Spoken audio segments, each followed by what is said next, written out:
pagi Sobat Dinas Kesehatan Kabupaten Kutai Kartanegara dimanapun berada. Hari ini bersama saya Oji dan bersama Dr. JN Adam. Kami hari ini akan membahas tentang COVID-19 dan bisa saja teman-teman nanti bertanya di kolom YouTube milik Dinas Kesehatan Kabupaten Kutai Kartanegara. Silakan bertanya di kolom komentarnya, nanti akan kita jawab untuk penjelasan tentang COVID-19.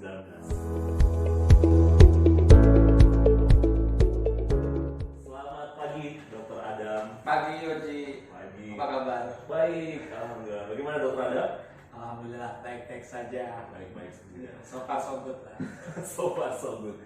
Oke, Dr. Adam. Ya.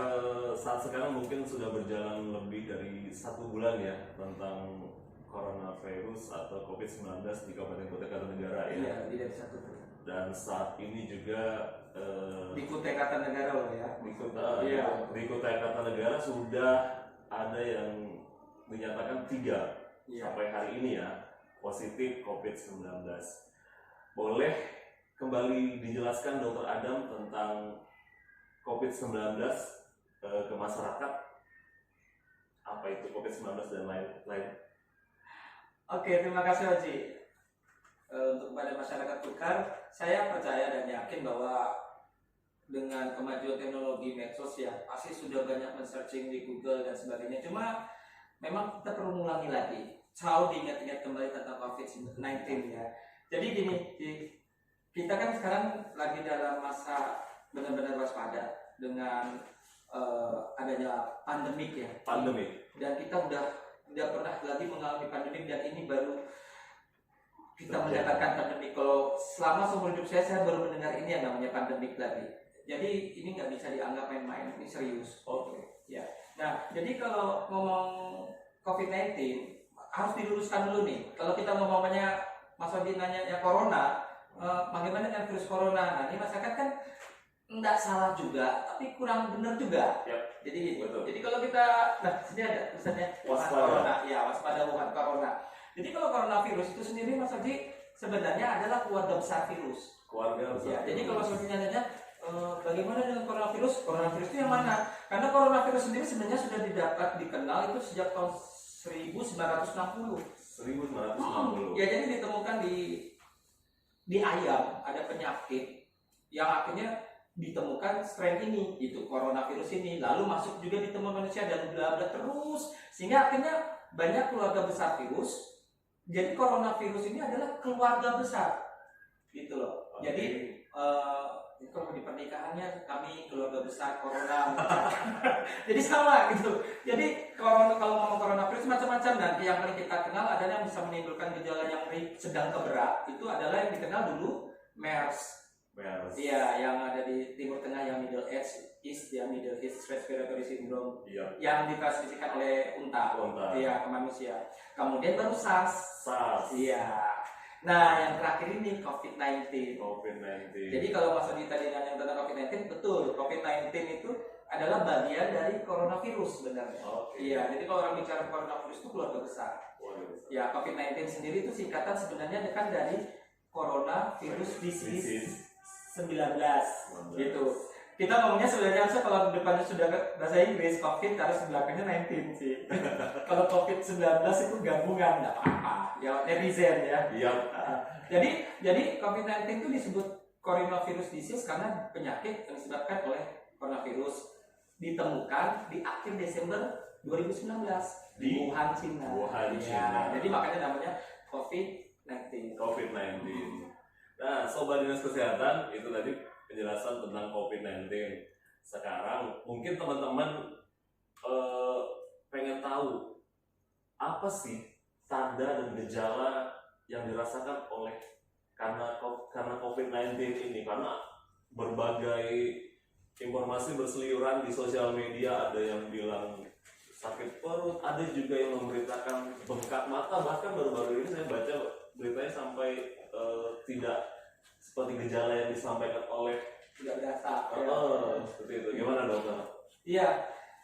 Jadi begini, coronavirus sendiri adalah keluarga besar virus ya. Jadi yang menyebabkan penyakit ringan sampai berat. Nah, dulu kita dengarkan dengan H1N1. Dia sebenarnya mereka punya tipikal yang sama, yaitu semuanya menyerang ke saluran pernapasan atas. Ya, saluran pernapasan hingga ke paru. Nah, di antara semua itu memang COVID-19 ini adalah, saya lupa bilang Mas Wadi, bahwa coronavirus ini merupakan keluarga besar yang bersifat zoonosis. Coronavirus itu, zoonosis itu artinya ditularkan, iya, dari hewan menuju bisa ke manusia, jadi melalui hewan. Nah, dulu kan lewat unta. Kalau SARS itu dari kucing luwak. Nah, yang terakhir ini COVID-19 itu di paduan itu memang belum jelas diketahui dari hewan apa, tapi yang terakhir kayaknya kenceng banget bahwa itu dari kelelawar.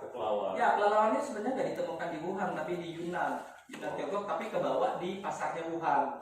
Wuhan lah yang kena gitu kan. WHO kan nggak boleh nyebut, disebut dulu kan disebutnya virus Wuhan, tapi nggak boleh stigma. Jadi nggak boleh menyebutkan penyakit, nama daerah, nama negara itu nggak boleh, itu jelek. Jadi dipakailah jadi COVID-19. Iya. Terus ada tulisan apa ya? Novel ya. Novel corona. Iya, novel itu ada bahasa lain artinya baru. Ya. Jadi kalau gejalanya sebenarnya sama awalnya. Selalu didahului ada tanda-tanda saluran pernapasan atas yang umum tetap. Dari berbagai kasus laporan masuk bahwa yang paling besar pasti tetap yang harus diwaspadai demam ya. Demam. Makanya orangnya kan pakai rame-rame pada latar pakai termogan ya. Ya, memang harus kayak gitu. Antisipasi ya. Iya, antisipasi. Jadi demam, terutama kalau virus itu bersifat sebenarnya demamnya akut tinggi, 38 derajat. Walaupun akhir-akhir ini demam seberapa pun harus tetap kita waspadai. Suhu yang normal kan 36,8 ya. Kalau sampai 37,2 kita masih anggap ini daerah-daerah subfebril kita bilang. Jadi belum masuk demam. Tapi kalau udah 37,2 ke atas, 37,3 itu sudah harus hati-hati. Jadi tidak lagi menunggu 38 tinggi. Jadi sekarang juga harus hati-hati gitu karena awal-awalnya gejala itu di hari pertama, kedua, ketiga dan seterusnya itu kadang demamnya tidak terlalu kelihatan, seperti orang masuk angin. Iya, orang masuk angin kan tidak ketahuan. Jadi badan juga nggak enak. Iya, lemas itu kadang-kadang masih belum kelihatan, hanya merasa tidak nyaman dikit. Nanti lama-lama baru terasa demam, nanti yang dirasa tenggorokan, bisa serak, ya, nyeri menelan. Kemudian batuk, biasanya batuk kering. Kemudian nanti ada bertambah hari nanti baru sesak, ya. Kadang-kadang nanti keluar lendir, dahak. Kemudian hidung tersumbat, flu, bersin, juga sama. Ya, nyeri badan, nyeri sendi, bahkan nanti sampai ke perut, mual, diare. Ya, jadi gejalanya ini memang bervariasi dan per orang itu kadang-kadang tidak terlalu sama. Makanya kasus-kasus ada yang malah menunjuk ke perut ya. Jadi kita sekarang sudah nggak sampai harus juga mewaspadai atas. Keluhan lain pun asal dengan trackingnya, maksudnya dia ini mungkin dari perjalanan daerah terjangkit, konfirmasi ya kita harus waspada. Beberapa kasus kan malah dikira penyakit kayak tipes dan sebagainya. Terus tadi betul ada yang bilang sekarang malah ada beberapa kasus pasien itu timbul gangguan kulit. Jadi kalau ada gangguan kulit seperti orang sih bilang kabalan, kerumut, dengan hangat, dia kerumut, bilang kabalan, itu juga harus hati-hati sekarang. Diwaspadai karena beberapa kasus seperti itu, atau ada melepuh-melepuh seperti kayak bentuk tampilan cacar, tapi di beberapa ujung bagian ekstremis atau bagian kaki atau tangan itu juga harus hati-hati. Dan yang juga harus hati-hati adalah kalau kita di beberapa hari kemudian itu tidak bisa merasa dan membau. Makanan itu nggak terasa dan bau, dia itu harus hati-hati. Jadi keluarnya bervariasi. Yang jelas sampai beratnya bedanya adalah nanti akan kelihatan dia sesak napas. Itu yang jelas tuh, sesak napas, air dicekik dan pendek. Dan nanti harus gambaran darah dan gambaran ronsennya baru kelihatan ada gambaran-gambaran. Oke. Dan sobat dinas kesehatan, sepertinya juga banyak sekali yang bertanya tentang COVID-19 ini, tentang pencegahannya. Iya. Pencegahannya itu sangat banyak yang saat sekarang berseliweran diinformasikan oleh banyak seperti dinas kesehatan sekarang. Semuanya juga saat sekarang juga menginformasikan bagaimana pencegahan COVID-19. Di antaranya adalah cuci tangan ya dokter ya. Kenapa cuci tangan? Boleh tahu nggak? Oke, Yang kita dulu. jelas nih. Sebelum cuci tangan itu kan sekarang ini trending topiknya berubah ya. Ya. Yang pasti yang kita dengar bahasanya sekarang itu kan trending topiknya isolasi mandiri, cuci isolasi tangan, mandiri. ya, terus masker, terus Masker. physical distancing. Physical Sekarang lagi, distancing. Nata kita udah ngomong nih social distancing. Sosialisasi. Iya, terus work from home. Work from From home. home. Kemudian ada lagi jangan mudik yang terakhir Jangan mudik. pulang kampung. Pulang kampung. Oke. PSBB. SPB. Ya jadi sekarang sudah banyak sekali Kebijakan-kebijakan. yang kebijakan yang ini. Jadi pertama harus tahu dulu nih, Mas Oci, kita ini ngadapin virus ya, bukan bakteri. Jadi kalau kita ngadapin virus, bukan bakteri, virus ini hidup itu menempel pada inang. Jadi dia bisa berkembang biak berproduksi kalau ada inangnya. Kalau dia nggak dapat inangnya mati, dia ikut mati. Makanya di sini harusnya kita sudah paham bahwa kalau dia ada orang dengan membawa virus corona, kalau dia diisolasi mandiri itu gunanya adalah memutus mata rantai itu, gitu loh. Ini orang sih tidak paham, kenapa harus lebay banget sih, alay banget, saya kan nggak ada gejala. Betul. Nah kalau dia ada membawa virus itu dan tidak terlihat positif, dia harus hati-hati bahwa kemudian dia bisa menyebarkan kalau dia tidak mengikuti penindakan yang isolasi atau stay at home dan sebagainya. Dan virus itu mempunyai masa inkubasi 1-14 hari. Katanya di penelitian. Jadi masa waktu kita terpapar, kalau ada orang virus itu melekat, kemudian bisa menimbulkan gejala, kemudian itu namanya masa inkubasi, itu bisa munculnya itu sekitar 1-14 hari, Mas Ferdi. Makanya kita kenapa harus isolasi mandiri sampai 14 hari, bahkan yang terbaru harus sampai 21 hari. Wow. Nah, Itu yang dinamakan carrier ya? iya, yang kan kita takutin memang carrier.